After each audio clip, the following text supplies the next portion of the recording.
여러분의 삶 속에 새로운 삶이 시작되었습니다. 여러분은 새 생활 가운데 더욱더 새로워져 가고 있습니다. 이것은 여러분을 창조하신 그분의 모습을 닮아가는 것입니다.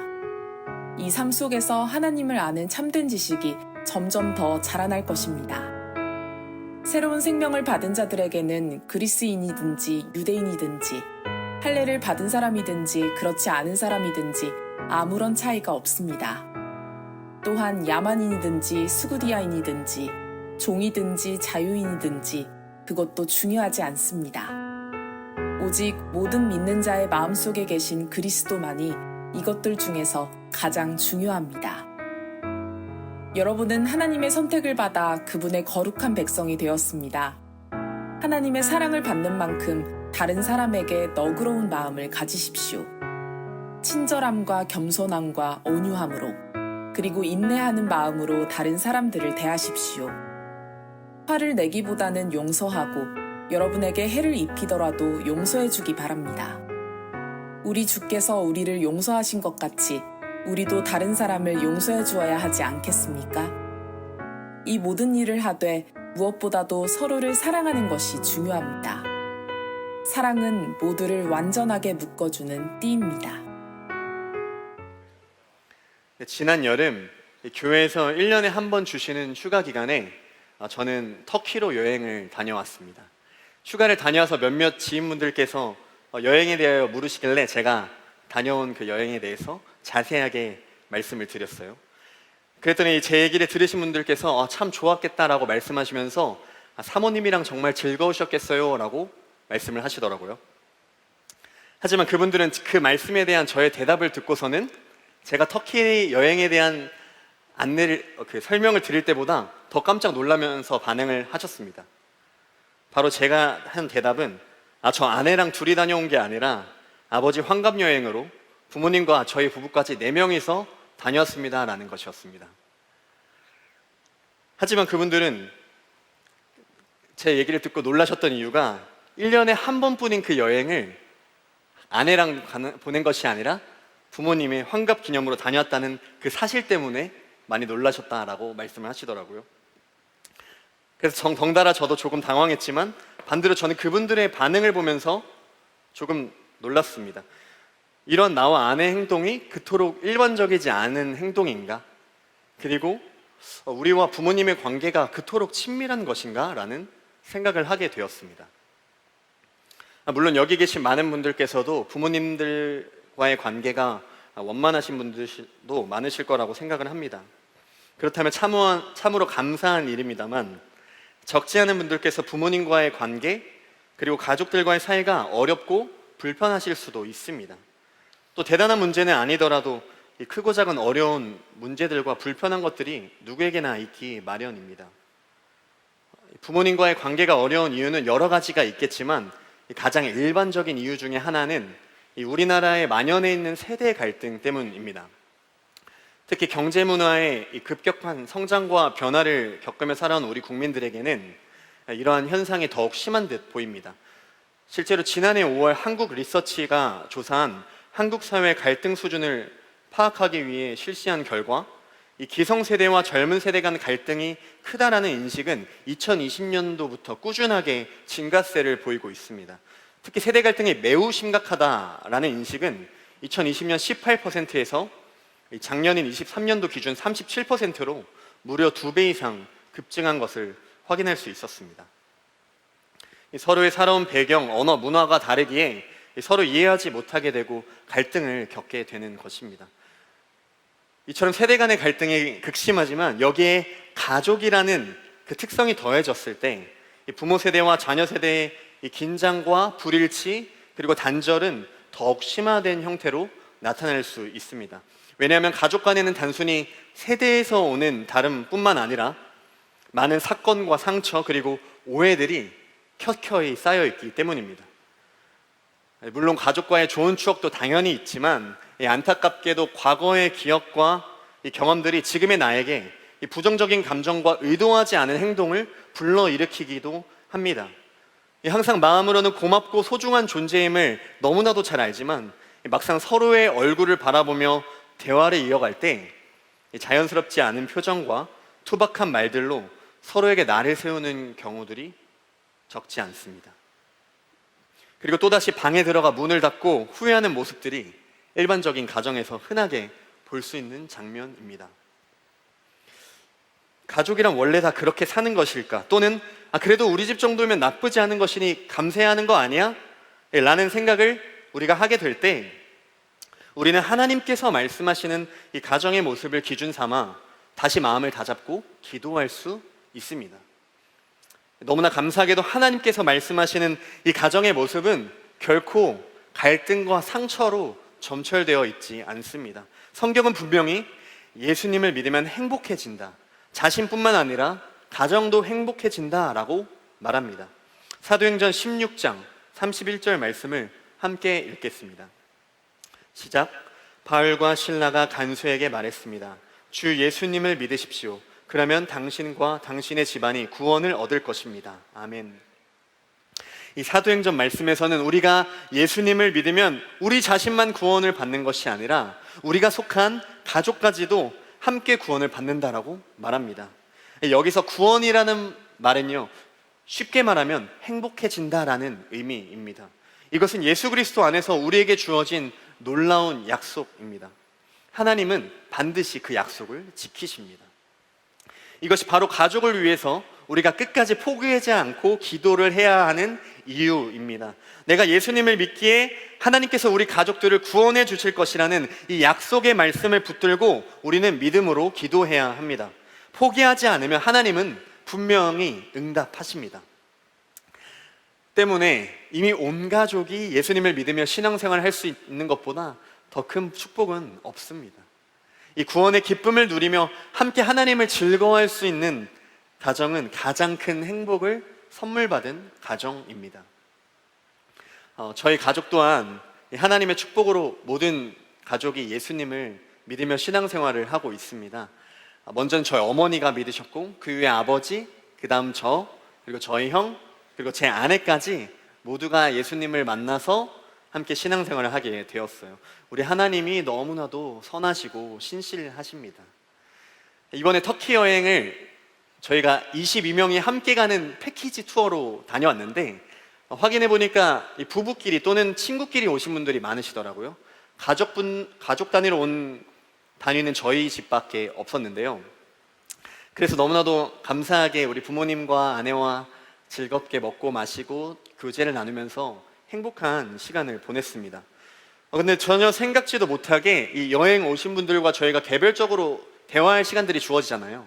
근데 그때마다 참 가족이 너무 행복해 보인다. 저분이 따님이시고 이분이 사위냐 라고 말씀하시면서 축복을 해주셨습니다. 그만큼 아내가 부모님과 친밀해 보인다는 덕담으로 생각을 하고 제가 잘 마음을 정리했습니다. 근데 그렇게 축복해 주실 뿐만 아니라 아니 어쩜 그렇게 화목하냐라고 이렇게 여쭤봐 주셨어요. 그때마다 저희가 저희 집은 예수님을 믿어서 이렇게 행복합니다 라고 말씀을 드렸습니다.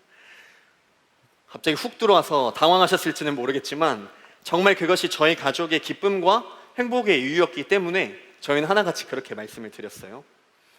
그렇게 자연스럽게 예수님을 전할 기회들이 생기고 또 어떻게 하다 보니까 제가 목회자인 게 발각이 되어서 자연스럽게 복음을 전하게 되고 우리 서울드림교회라는 교회가 있는데 진짜 건강한 교회니까 꼭 한번 와보시라고 제가 또 이렇게 복음을 전하게 되었습니다. 그렇게 있다 보니 우리 교회 동네에 있는 반포에 사시는 어머님께도 복음을 전하게 되었고 또 뜨겁게 신앙생활을 하다가 20년 동안 예수님을 떠나서 있던 탕자 같은 이 가이드님이 다시 예수님을 믿겠다라고 결단하는 은혜도 있었습니다. 또 고등학교 아이들을 가르치는 선생님께서는 한 번도 신앙생활을 고민해 본 적이 없는데 이렇게 행복해 보이는 가정을 보니까 나도 한번 고민을 해봐야겠다라는 말씀도 해주셨습니다. 그래서 이 모든 것이 예수님 덕분임을 우리 가족이 너무나도 잘 알아서 하나님께 감사드리고 또 찬양드리는 행복의 시간을 또 한번 누리게 되었습니다. 그런데 어떤 분들께서는 우리 집은 예수님을 믿는데 왜 행복하지가 않지? 라고 생각하시는 분들도 계실 것입니다. 그런 경우에는 예수님을 믿는다라는 이 의미가 어떤 것을 말하는 것인지에 대해서 한 번쯤은 점검해 볼 필요가 있습니다. 오늘 예수님을 믿는 우리가 어떻게 믿음이 없는 가족들을 대상으로 신앙생활을 해야 하는지, 그리고 신앙이 있다면 어떻게 예수님을 믿고 행동해야 하는지 말씀을 통해서 함께 살펴보도록 하겠습니다. 오늘 우리가 살펴본 본문인 이 골로새서는 바울이 로마의 감옥에서 썼던 편지의 내용입니다. 특히 오늘 본문인 3장 말씀은 예수님을 믿고 변화된 그리스도인과 공동체는 어떤 삶을 살아야 하는지에 대해서 다루고 있습니다. 골로새 교회의 정확한 규모는 성경에 기록되어 있지는 않지만 당시 신약시대의 초대교회 대부분은 100명 미만의 가정교회 형태를 띠고 있었습니다.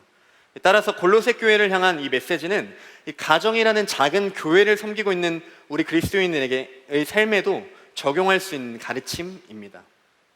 이 말씀을 통해 가정이라는 교회를 섬기는 우리가 기억해야 할, 그리고 또 결단해야 할 메시지는 무엇인지 함께 살펴보도록 하겠습니다. 가정을 섬기는 청년들을 향한 메시지 첫 번째는 예수님은 가정의 상처를 치유하시고 새로운 삶을 주신다라는 것입니다. 예수님은 가정의 상처를 치유하시고 새로운 삶을 주신다. 이 부모님과 자녀의 관계는 그 어떤 관계보다 신뢰와 사랑을 바탕으로 한 관계입니다. 자녀는 부모님을 통해 이 땅에 태어났고 부모님의 사랑과 인정을 받으며 자라납니다. 그리고 부모님은 자신으로부터 난 자녀를 위해 희생적인 사랑으로 헌신하며 그들의 성장을 기뻐합니다. 이와 같은 화목한 가정을 꿈꾸지 않는 사람은 없습니다. 그러나 인간의 죄로 인해 이런 사랑과 신뢰관계에 문제가 생깁니다. 부모님은 자녀에게, 자녀는 부모님에게 실수하고 분노하며 서로에게 상처를 남깁니다. 그리고 그 상처와 오해의 골은 점점 더 깊어져서 어디서부터 해결해야 될지 모르는 지경에 이르기도 하는 것입니다. 그 중에서도 우리나라 자녀들의 대표적인 상처 중에 하나는 바로 인정받지 못함에서 오는 상처입니다. 가족과 부모님과의 관계를 중요시하는 이 유교 문화의 특성으로 인해서 자신의 정체성을 부모님의 인정에서 찾는 경우들이 적지 않습니다. 부모님들도 마찬가지로 자녀의 성공이 곧 가문의 성공이고 나의 자랑이라고 생각을 하면서 양육을 하기도 합니다. 그렇게 자녀들은 부모님의 인정을 위해 공부를 하고 대학을 가고 취업을 하고 결혼을 합니다. 물론 성경에서도 부모를 공경하라는 말이 있습니다. 부모님이 나의 생명의 뿌리가 되어줬기 때문에 부모님을 공경해야 하고, 이는 근원적으로 올라가면 이 부모님을 보내주신 하나님을 공경할 수 있기 때문에 성경이 그렇게 말을 하는 것입니다. 자녀들은 부모님을 통해 이 세상에 오지만 부모님에게 속한 존재가 아니라 하나님께 속한 존재입니다. 때문에 부모님들은 자녀들을 존중해야 합니다. 그러나 죄악으로 인해 변질된 이 가치관 속에서 자녀들이 자신으로부터 왔기 때문에 자신의 소유물이라고 생각하며 함부로 대하는 경우가 발생합니다. 그것은 하나님께서 결코 기뻐하시지 않는 행위입니다. 최근에 우리 넥스드림의 한 청년의 이야기를 들었는데, 이 형제가 평생 모범생으로 살면서 공부도 열심히 하고 또 누구나 인정하는 이름 있는 대학교에 잘 들어갔어요. 그리고 입학 이후에도 하루에 잠을 3-4시간으로 쪼개 자면서 공부를 열심히 할 만큼 성실한 학생입니다. 제 생각에는 지금도 조금 과할 정도로 공부를 하는 것이 아닌가라는 생각이 드는데요. 그런데 너무나도 충격적인 것은 무엇이냐면, 이 청년의 평생 동안 단 한 번도 아버지에게 인정을 받은 적이 없다라고 얘기를 하더라고요. 이 모두가 꿈꾸는 인류대학교를 입학했을 때도, 또 좋은 학점과 자격증을 취득했을 때에도 아버지는 늘 그건 누구나 하는 거야, 거기서 만족하지 말고 더 열심히 해야 너 성공할 수 있다 라고 말씀하셨다고 합니다. 물론 그 청년의 아버지 또한 모두가 인정할 만한 커리어를 갖고 계시고 정말 열심히 성실히 삶을 살아오셨다라고 얘기를 했어요. 그러나 누구나 이 청년처럼 할 수 있는 것은 절대 아닙니다. 얼마나 이 말들이 이 청년에게 상처가 되었을까요? 치열한 입시 제도와 취업 시장 속에서 최선을 다해서 좋은 결과를 내었는데 이것으로는 부족하다는, 인정받지 못하는 말을 들었을 때 아마 자신의 존재 자체를 부정당하는 그런 고통을 경험하였을 것입니다. 아마 이것은 이 청년만의 얘기가 아니라 우리 모두의 이야기일 수도 있습니다.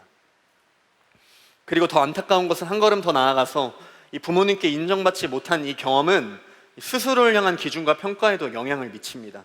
더 이상 부모님이 나를 규정하거나 평가하지 않더라도 자기 스스로를 향한 인색한 평가와 불만족이 깊이 자리하게 됩니다.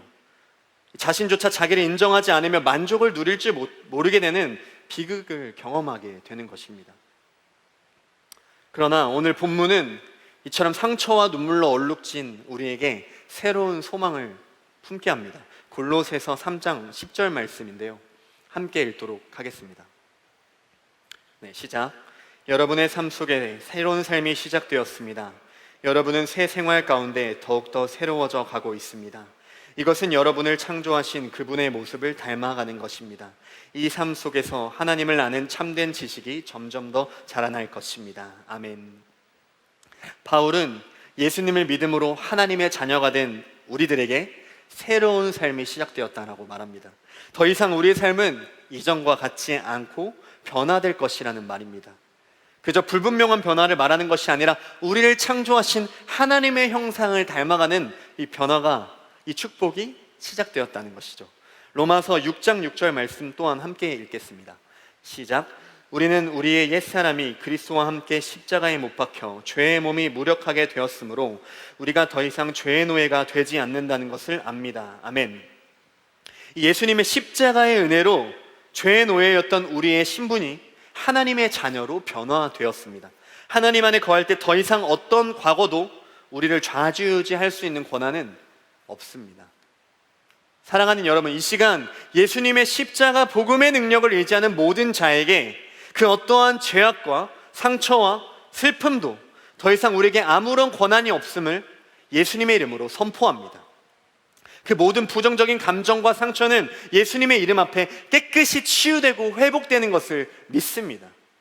이사야 53장 4절에서 5절 말씀인데요, 한 절씩 교독하겠습니다. 제가 먼저 읽겠습니다. 정말로 그는 우리의 질병을 짊어지고 우리의 아픔을 대신 겪었다. 그러나 우리는 그가 하나님께 벌을 받아서 고통을 당한다고 생각했다. 5절. 그러나 그가 상처 입은 것은 우리의 허물 때문이고 그가 짓밟힌 것은 우리의 죄 때문이다.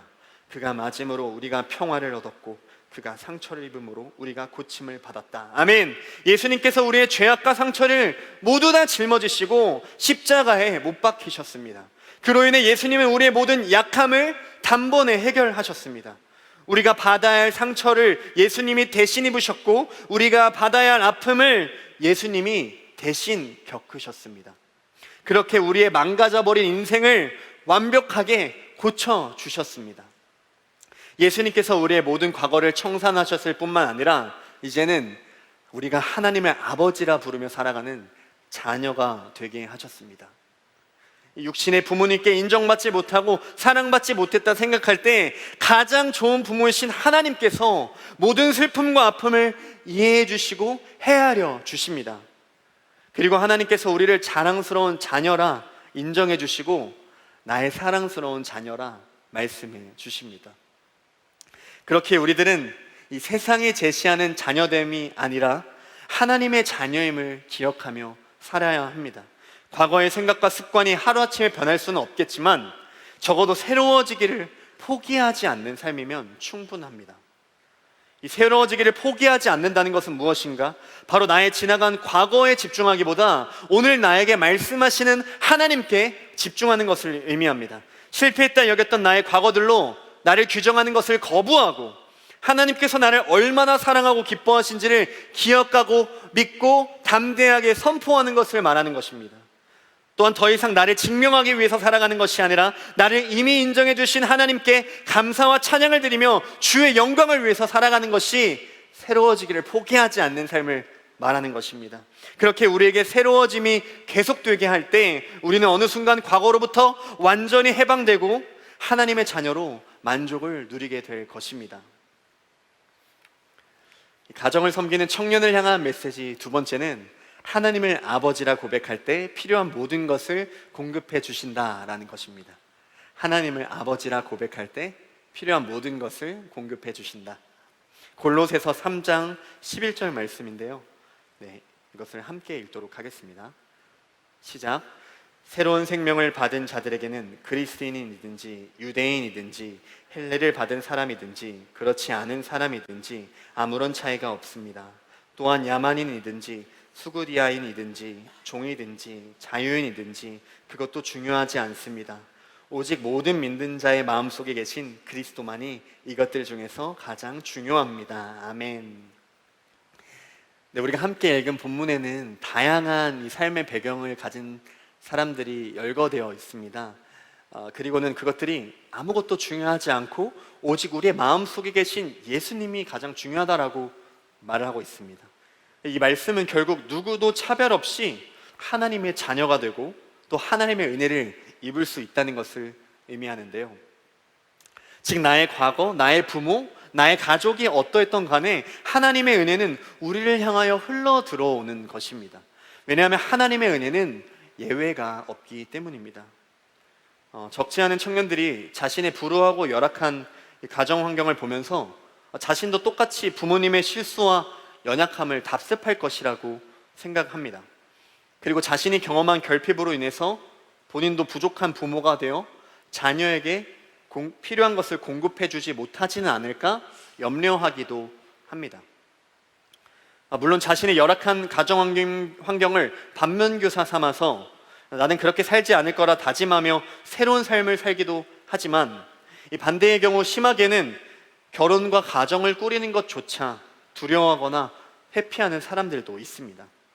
그러나 오늘 말씀은 하나님의 예외 없는 은혜가 하나님을 아버지로 고백하는 모든 자녀에게 주어졌다 말합니다.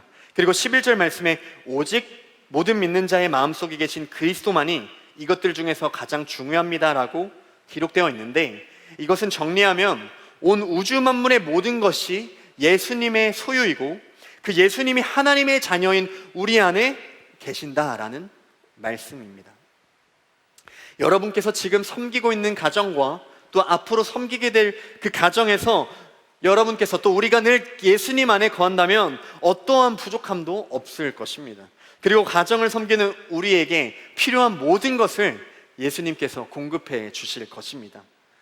만약 내가 칭찬에 인색한 사람이라면 사랑을 표현할 수 있는 용기를 주실 것이고, 나에게 헌신의 마음이 부족하면 자기를 아끼지 않는 열정을 주실 것입니다.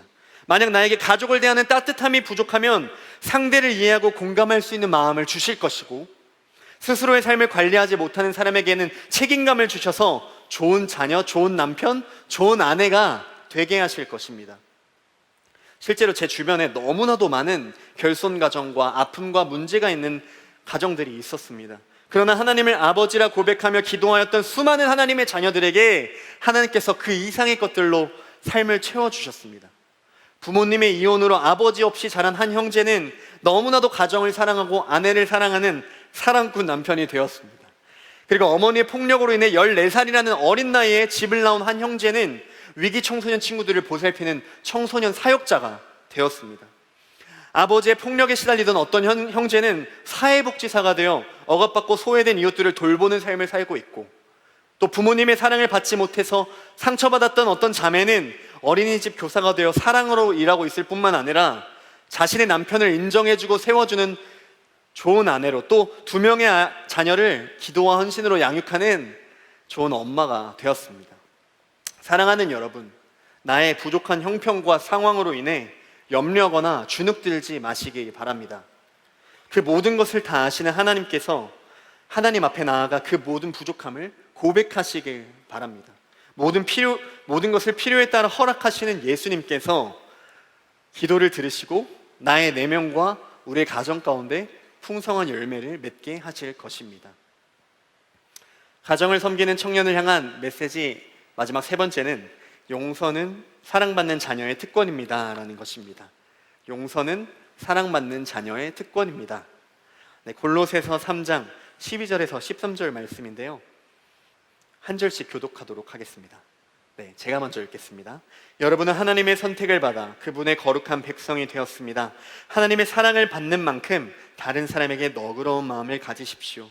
친절함과 겸손함과 온유함으로, 그리고 인내하는 마음으로 다른 사람들을 대하십시오. 13절, 화를 내기보다는 용서하고 여러분에게 해를 입히더라도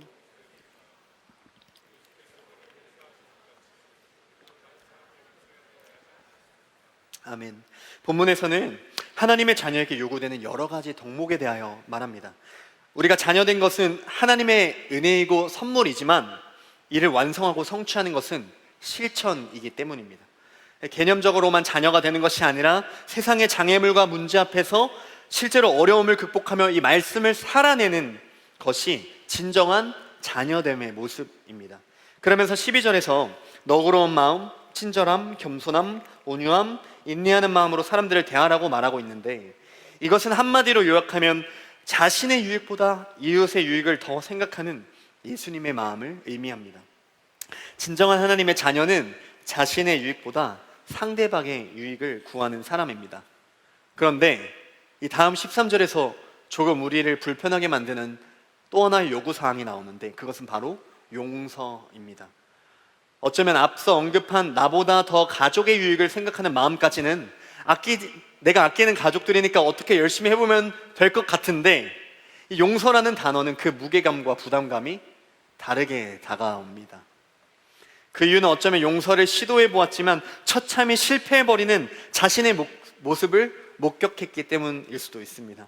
어설프게 용서의 마음을 품고 한 걸음 다가가 보았으나 오히려 가시돋친 말과 행동이 돌아와서 상처를 받았던 그 경험들이 아마 우리들 가운데 누적되어 있을 수도 있습니다. 그래서 우리는 용서를 할 엄두를 내지 못합니다. 또 한 가지 용서가 어려운 이유는 어쩌면 내가 먼저 하나님께 제대로 용서받은 경험이 없기 때문일 수도 있습니다. 누가복음 4장 47절 말씀을 제가 읽도록 하겠습니다. 그러므로 내가 내게 말한다. 이 여자의 많은 죄가 용서되었다. 이는 이 여자가 많이 사랑하였기 때문이다. 적게 용서받은 사람은 적게 사랑한다. 아멘. 예수님께서 한 여인을 용서하시면서 적게 용서받은 사람이 적게 사랑한다 라고 말씀하셨습니다. 예수님은 언제나 우리에게 자비를 베푸시며 용서하기를 원하시는 좋은 분이십니다. 그런데 우리가 그 용서를 받아들임으로 그 사랑을 경험해 보지 않으면 우리도 남을 용서할 수 없습니다. 용서의 경험이 클수록 더 사랑할 수 있고 더 용서할 수 있기 때문입니다. 오늘 본문 13절에서도 우리 주께서 우리를 용서하신 것 같이 우리가 용서해야 한다라고 말하고 있습니다. 이것이 용서의 핵심이라는 것입니다. 우리가 예수님께 용서받은 사람이라면 우리도 이웃을 용서할 수 있다라고 말씀하십니다. 하나님께서 우리를 어떻게 용서하셨습니까? 로마서 5장 8절 말씀을 함께 읽겠습니다. 로마서 5장 8절 말씀 시작. 그런데 그리스도께서는 우리가 아직 죄인이었을 때 우리를 위해 죽으셨습니다. 이것으로써 하나님께서는 우리를 향한 그분의 사랑을 나타내셨습니다. 아멘. 예수님께서는 우리가 죄인이었을 때 우리를 용서하시고 우리를 위하여 대신 죽으셨습니다. 우리가 사랑받을 만해서, 우리가 용서받을 만해서 우리를 위해서 죽어주신 것이 아닙니다. 죄인이었을 때 우리를 위해서 용서해 주셨습니다. 죄의 대가는 사망입니다. 우리는 죽어야만 하는 아무런 소망 없고 절망뿐인 죄인이었습니다. 우리 스스로를 깊이 묵상해보면 더럽고 취약한 죄악들과 교만함이 끊임없이 마음에 활개치는 존재임을 우리는 어렵지 않게 깨달을 수 있습니다. 그렇게 죽어줄 가치도 없는 비참한 인생이었는데 얼마나 우리를 사랑하시기에 우리를 용서해주기 위해 우리를 위해서 대신 죽어주셨는지 그 은혜를 우리가 이루다 헤아릴 수가 없는 것입니다.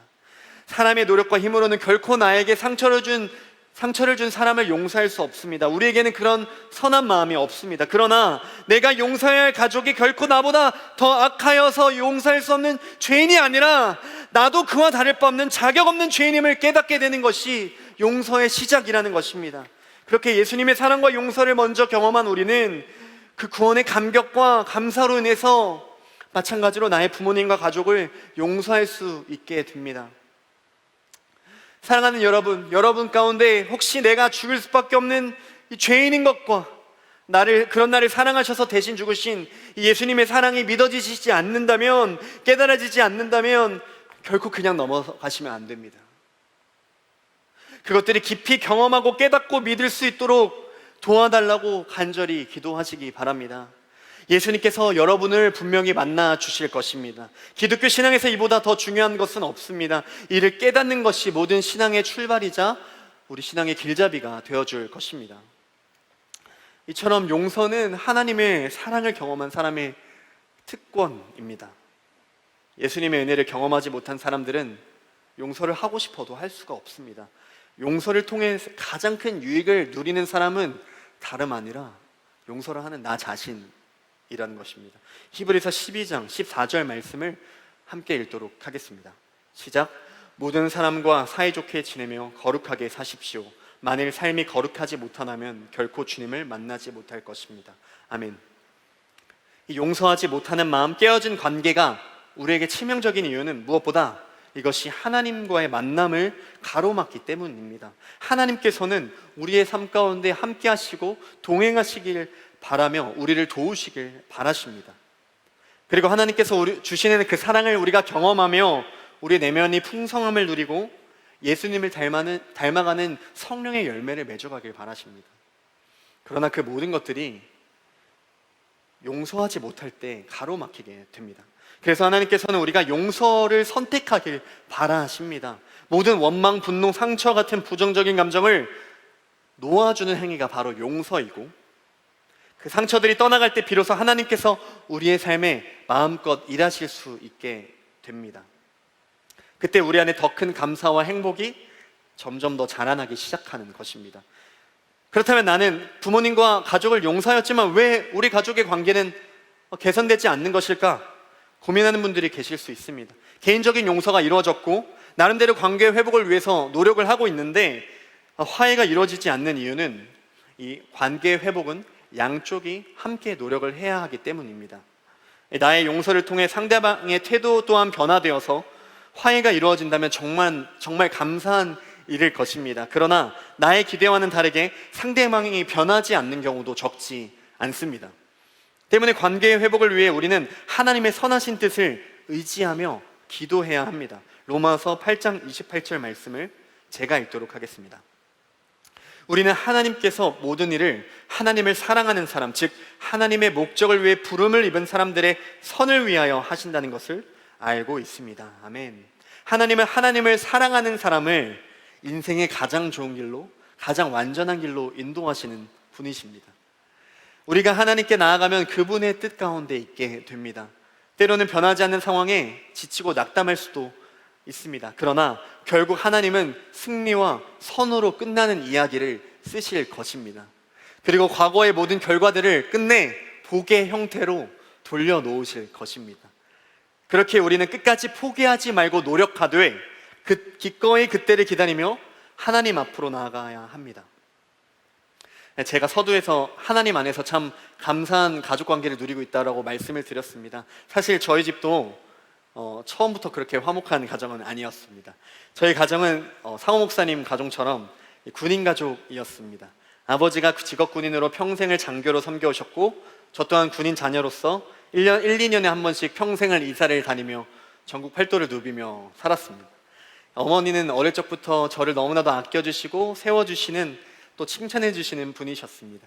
그런데 아버지는 군인이시기도 하고 또 이 할아버지의 엄격한 서당식 회초리 교육을 받고 자라셔서인지 항상 저에게 칭찬과 표현에 인색하셨어요. 물론 제가 그래서 어머니가 저를 칭찬하시면은 애 버릇 나빠지니까 그런 소리 하지 말라고까지도 얘기를 하시더라고요. 본인만 안 하시면 되는데 어머니의 칭찬까지도 하지 말라고 얘기를 하셨습니다. 그리고 아버지는 주로 아버지의 사랑 표현은 이 대걸레를 용도에 맞지 않게 거꾸로 잡으시고 몽둥이질을 하심으로써 과격하게 나타내 보이셨습니다. 물론 제가 생각해봐도 제가 그 매질을 당할 만한 죄목들을 많이 저질렀지만 어릴 적 아버지는 여전히 저에게 너무나도 멀고 무서운 분이실 수밖에 없었습니다. 청소년 시기에는 아버지가 체벌을 하지 않으셨지만 저는 학업이라는 이유로 학창시절이 지나서 성인이 되었고 아버지는 군생활이라는 이유로 시간이 정신없이 지나가 버렸습니다. 그런데 성인이 되자 차츰 무언가 부모님과 소통이 되고 있지 않다는 생각이 드는 거예요. 부모님은 저의 행동이나 삶에 대해서 이해하지 못하고 저를 쉽게 판단해버리거나 신뢰하지 못하셨습니다. 저 또한 억울함과 당황스러움, 속상한 마음이 생겨서 쉽게 화를 내거나 짜증을 부리는 일이 많아졌고 얼굴을 붉힐 만한 어색한 자리는 제가 그냥 회피해 버렸습니다. 분명히 서로를 향한 애정이 있는데 막상 얼굴을 맞대고 무언가를 얘기하기 시작하면 예민함으로 서로 반응해 버리고 마음 상해버리기 일쑤였습니다. 특히 저는 나름대로 성실하게 자녀로서 부모님 말씀을 따라 살았고 주어진 학업과 삶도 성실히 감당했다라고 생각했는데 계속해서 저에 대해서 의심하시고 불안해하시니 신뢰받지 못하고 인정받지 못하는 것 같아서 서운했습니다. 부모님과의 관계에서 어려움과 결핍을 느끼며 답답한 마음이 있을 때 제가 하나님 앞으로 나아가 기도했습니다. 그런데 그때 하나님께서 제 안에 이 결핍에 대하여 깨닫게 해주셨는데 그것이 바로 자녀로서 인정받고 싶고 사랑받고 싶다는 마음이었습니다. 특별한 마음이 아니라고 생각할 수 있지만 이 마음이 강하다 보니 제가 자녀로서 먼저 부모님을 용서하고 사랑하려는 생각은 전혀 하지 못했던 것입니다. 그러면서 내가 하나님의 은혜로 용서받고 사랑받았는데 나의 이웃들 뿐만 아니라 부모님도 내가 먼저 사랑하고 용서해야 할 사람이라는 것을 새롭게 깨닫게 해주셨습니다. 그리고 나의 모든 속상함과 사랑받고 싶은 마음을 하나님이 다 헤아려 주시고 외롭지 않게 언제나 함께 해주실 것이라는 믿음 또한 저에게 주셨습니다. 또 하나님께서 나의 평생에 참된 아버지가 되어주셔서 실수하지도 않으시고 변하시지도 않으시며 나를 가르쳐 주시고 자라게 하실 거라는 믿음도 저에게 주셨습니다. 그렇게 믿음의 고백과 결단을 하게 되니 더 이상 받기를 기다리기보다 내가 먼저 용기 내어 부모님께 다가가야겠다라는 생각을 하게 되었어요. 그리고 내 마음속에 용서와 사랑의 결단뿐만 아니라 이것을 어떻게 하면 실천해 나갈 수 있을까라고 고민을 했습니다. 그때 하나님이 제게 주신 지혜는 부모님과의 대화 시간을 가지는 것이었습니다. 생각을 해보니 어쩌면 부모님이 나에 대해서 오해하시고 쉽게 판단하시는 것은 대화가 부재해 있는 우리의 관계에서 너무나도 자연스럽고 당연한 일일 수 있겠다라는 생각이 들었습니다. 이것이 많이 귀찮고 또 어색한 일일 수도 있겠지만 그것이 저의 용서와 사랑의 노력이고 또 표현이었기 때문에 기쁨으로 다짐하고 부모님과의 대화를 시도하기 시작했습니다. 전에는 전혀 대화가 없었는데 제가 매번 이제 외출을 하고 집으로 돌아와서 부모님 옆에 앉아서 소파에 앉아서 이 부모님과 이런저런 얘기를 나누기 시작했습니다. 처음엔 많이 어색했는데 제가 하루를 살아왔던 얘기들 그리고 공통분모인 교회와 신앙에 대한 얘기들에 대해서 나누기 시작했고 또 어느 순간 시간이 흐르다 보니 정말 제가 가장 친한 친구와 동역자에게만 나눌 수 있는 저의 고민들, 저의 어려움들 또 삶을 살아가는 데 있어서 궁금한 것과 고충들을 부모님과 함께 나눌 수 있게 되었습니다. 그래서 그 부모님과의 그 대화의 시간은 어느 순간 저에게 의지적인 노력이 필요한 시간이 아니라 제가 가장 기대하고 즐거워하는 시간으로 변했습니다. 게다가 제가 가장 사랑하는 하나님 이야기도 마음껏 나눠도 되게 지루해 하실 수 있는데 부모님은 지루해 하지 않으시고 저의 그 신앙과 또 은혜에 대해서 함께 기뻐해 주시고 함께 슬퍼해 주시면서 나눌 수 있는 가장 감사한 분들이 되었습니다. 그렇게 저의 아내까지 이 함께 간증과 은혜를 나누다 보면 시간 가는 줄 모르고 저희의 대화와 나눔의 시간이 흘러갑니다. 하나님의 은혜가 없이는 결코 누릴 수 없는 축복입니다. 사랑하는 여러분, 이 세상에 당연한 사랑은 없습니다. 그 어떤 사랑도 당연할 수 없습니다. 이웃 사랑은 언제나 쉽지 않지만 특히 가족을 사랑하고 용서하는 것이 힘든 이유는 가족의 사랑이 당연하다고 생각하기 때문입니다. 태어날 때부터 가족이었고 부모였고 자녀였기 때문입니다. 특히 부모는 자녀를 사랑해주고 길러주는 존재라는 사실이 당연시 됩니다. 하지만 세상에 당연한 것은 없습니다. 부모의 사랑도 마찬가지로 결코 당연하지 않습니다. 부모님의 사랑에는 그들의 희생과 헌신이 있습니다. 자신을 부인하여야 하고 자신의 유익보다 자녀 유익을 진정으로 바랄 줄 알아야 사랑할 수 있습니다. 심지어 자신이 피해를 볼지라도 자녀의 유익을 위해 그것을 선택하는 사랑은 결코 당연하지 않습니다. 따라서 그 사랑이 당연하지 않음을 우리는 인정하고 마음을 겸손히 해야 합니다. 그때 여러 가지 유익이 우리에게 찾아오는데 먼저는 부모님의 사랑을 아낌없이 받았던 자녀는 그것이 당연한 것이 아니기에 진정으로 부모님께 감사할 수 있습니다. 이것이 결코 당연하게 주어진 것이 아니라 하나님께서 특별하게 허락해 주신 은혜이고 선물이라는 사실에 늘 하나님 앞에서 감사하고 기뻐할 수 있습니다. 또 반대로 부모님의 사랑을 받지 못했다 생각하는 경우에 그 사랑이 당연하지 않음을 인정할 때 그것에 대한 원망과 상처를 내려놓고 예수님께 나아갈 수 있습니다. 예수님의 사랑도 여러분 마찬가지로 당연하지 않습니다. 그러나 그분은 누구도 차별 없이, 예외 없이 사랑해 주십니다. 우리는 좌절하지 않고 그 사랑을 더욱 깊이 의지하고 누리는 자리로 나아갈 수 있습니다. 하나님께서 우리의 가장 좋은 부모님이 되어 주실 것입니다. 마지막으로 골로새서 3장 14절 말씀 함께 읽겠습니다. 시작. 이 모든 일을 하되 무엇보다도 서로를 사랑하는 것이 중요합니다. 사랑은 모두를 완전하게 묶어주는 띠입니다. 아멘. 결국 가정의 회복을 위해서는 사랑받으려는 마음이 아니라 사랑하려는 마음이 필요합니다. 이제는 하나님께 받은 그 사랑을 의지하여 부모님을 나에게 사랑을 줘야 할 대상으로 여기는 것이 아니라 우리가 사랑하고 섬겨야 할 대상으로 여길 수 있는 은혜가 여러분에게 있기를 축복합니다. 그렇게 사랑을 결단할 때 하나님께서 모든 과거의 상처를 치유해 주시고 우리의 필요에 응답해 주시며 하나님의 완전한 때와 방법으로 가정을 하나 되게 하실 것입니다. 그리고 가정이라는 교회의 회복과 연합을 경험한 여러분들을 통해 가정을 넘어 여러분이 속한 교회와 직장, 학교와 삶의 현장이 변화되는 놀라운 역사가 일어나게 될 것입니다. 그런 용서와 연합과 화해를 경험하며 가장 좋은 부모님이신 하나님과 동행하는 인생 되시길 주님의 이름으로 축복합니다.